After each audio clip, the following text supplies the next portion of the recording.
Hey, Entre Fam. This is Young, and this is video 86 of 90. I'm almost done.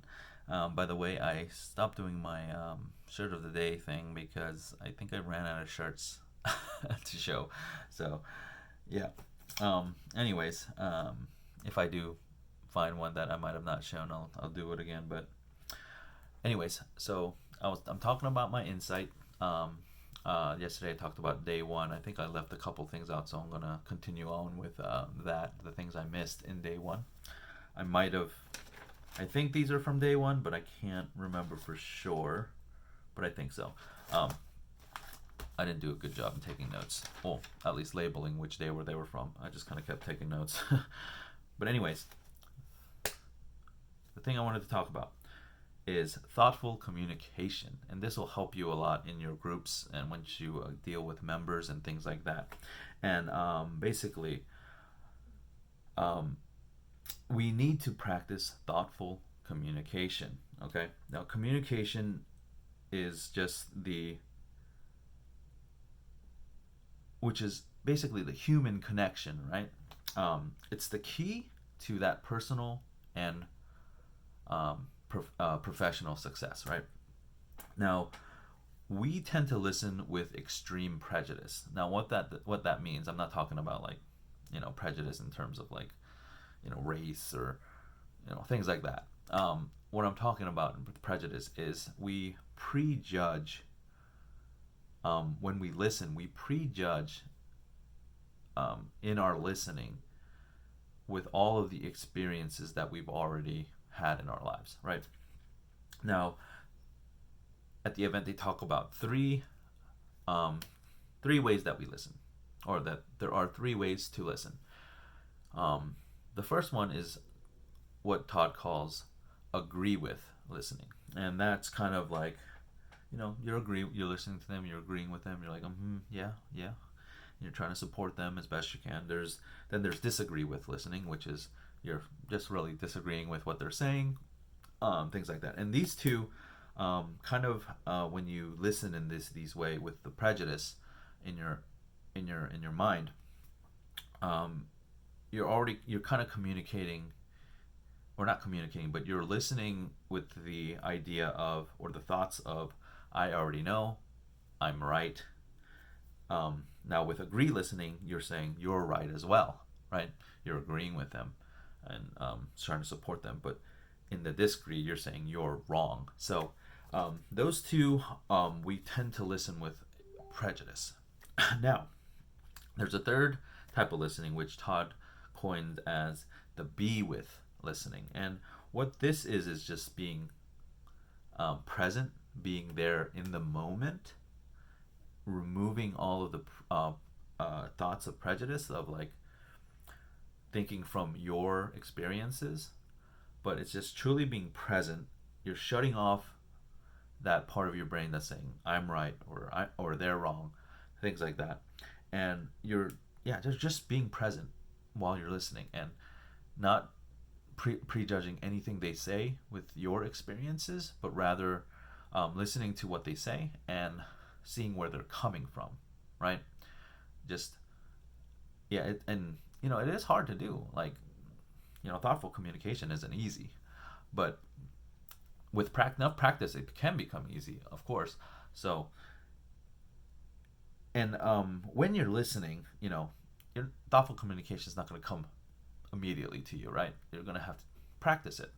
So, some ways that you can catch yourself, or not catch yourself, or to become better at thoughtful communication, is to kind of notice your reactions, like when they say something and those voices in your head say things like, oh, I already know, I don't know what they're gonna say, I have the answer, and things like that. Notice your reactions to these kind of to what they're saying. Like when they say something and you react that way, notice it and ask yourself, like, why. And when you do that, you kind of catch yourself and you're like, oh, I shouldn't be listening this way. I'm listening with my prejudice, and it's not helpful to them. to the person I'm trying to listen to. So I thought that was a really great, and we did a ton of thoughtful communication exercises of really practicing just listening and being in the moment rather than being like, oh, I've had a situation like that. This is how I handled it, and I know what to do. But rather listening to their struggle, listening to where they are coming from, things like that. So that was really helpful, and I think that will be helpful in my communications. And you know, when you're really investing in yourself, this is kind of off topic a little bit right now, but when you're really investing in yourself and doing your business, don't get discouraged about things not happening right away. Like for me, like I've been running my group for like maybe close to a month now, and you know I have maybe 10 members, but like 8 of them are like Entra members, right? Um, so I only really have 2 people who have actually clicked on my ad and went all the way to becoming a lead, right? And I was like, even when I got those 2, they were not being responsive, but I didn't get discouraged, but I went and continually communicated with them, like nothing like not like pressuring them or anything, but they're being just like, hey, I'm here if you have any questions. You said you wanted me to contact you about certain things like that, and I'm here if you need me, and communicating that way. And now and the reason I'm going off topic is because when you invest in yourself and you're doing these things, you'll see that step by step things will kind of line up. Like, again, call it God, call it the universe, whatever you want to call it. I believe in God, so God for me. God just opens up all these doors. Like for getting into Entra, like I've just opportunity after opportunity. Again, I haven't made a single dollar. I'm gonna be open and honest about that. But after coming to this event, like I started to get a better idea of how to serve my group members and things like that, and future clients and things like that. And you know what? The day, I think at the last day of the event, one of those members finally communicated back and is saying, yeah, I want more information. So this could potentially be my first sale. And the reason I'm saying this is that things will start to line up when you're ready, when it will best serve you, when you know how to best serve them. So like if this person came to me earlier, I think I would have tried my best to communicate with them and like be of service to them. But now I have so much more knowledge, and like, yeah, definitely, like I'm better equipped to serve them. So that's kind of why I just want to go off topic, because now I know how to do thoughtful communication and really listen and be present with what they are, with who they are, or when before I would have had all these prejudices in my head.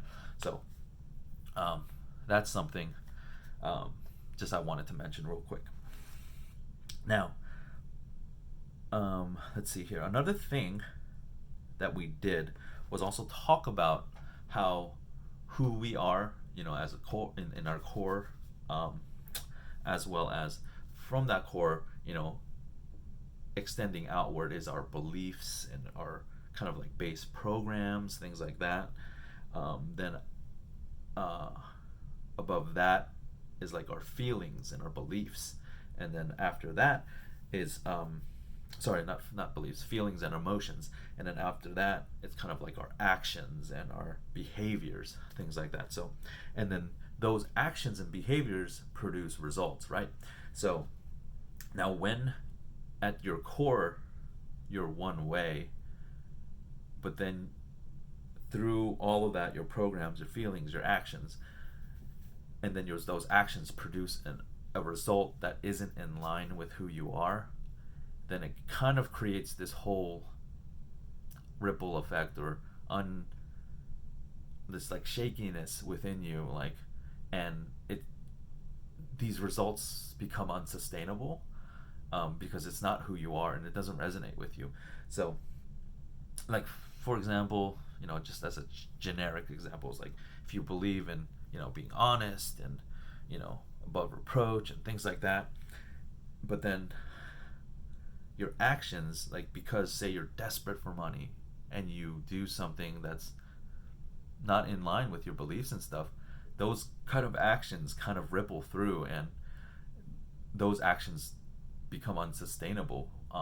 Like they aren't gonna last. Like there's short-term gains, and which will have longer lasting negative effects because you're not, you know being true to who you are. So I think that's why Entre really pushes you to go into a niche that you really resonate with and have a passion for. So, and I heard this on one of the podcasts that, Jeff's podcast. I forgot which episode it was. I think it might have been number 3 or 4. I can't remember the person, but he talks about, yes, go into your niche. Doesn't But when you going into your niche, you don't have to necessarily offer something that's like, it's hard to explain. So you don't actually have to offer something that's like exactly your niche. So for example, Jeff, he believes in the three P's, right? Physical, personal, and professional, right?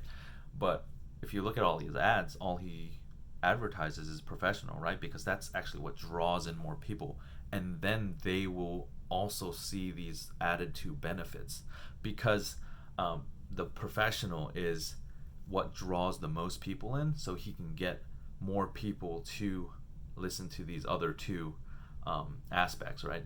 Because if you were to do like physical, right? Yeah, I mean it is a big industry, but it might not bring in enough people or as many people as the professional part, right? Because we're all here, right? We saw his ad about becoming a millionaire, right? And that drew us, right? So, and then when he talked about those other two P's, right? We got hooked, because I think that's Jeff's probably strongest like draw, right? Because I instantly I was just like, dang, I really resonate with what he's saying about just his whole holistic approach. So that's another maybe tip that might help some people out. And the last thing I wanted to talk about is something Todd said. He said that positive beliefs are why we have the awesome stuff, and the negative and limiting beliefs are why we don't have more. So if you think about just back all in your life, anything you were passionate about, you had positive beliefs about, they tended to have, I'm not saying it's like 100% success rate, like everything you think positive about has become this, like has been a complete success. That's not what I'm saying.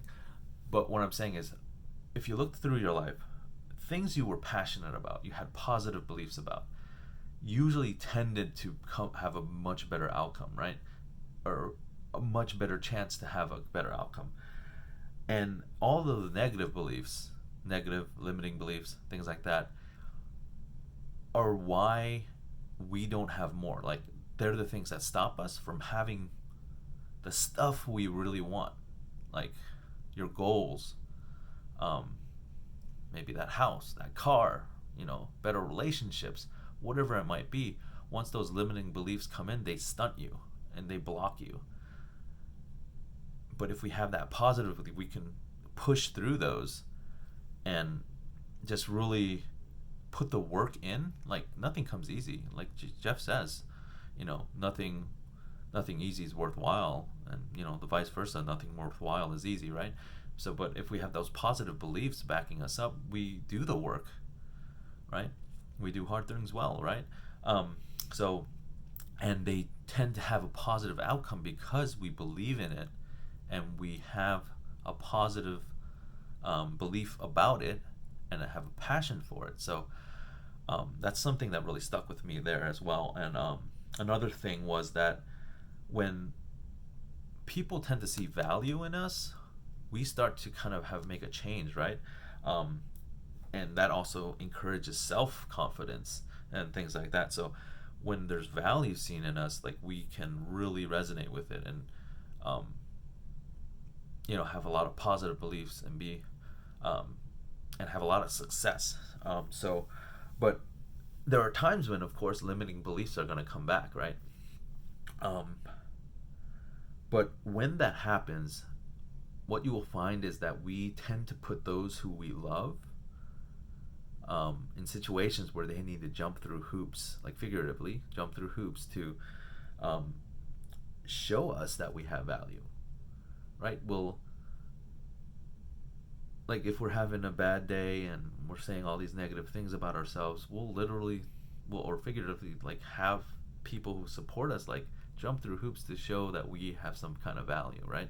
So, and we don't want to put the people we love through something like that, right? So, it's important to really try to get rid of those negative beliefs, right? To have positive beliefs, because that's what drives success, right? That and hard work, right? So, yeah, that's the stuff I left out from the first day. I know this video is kind of going on for a long time as well, but I thought these points were important, so I hope they were some value to you as well.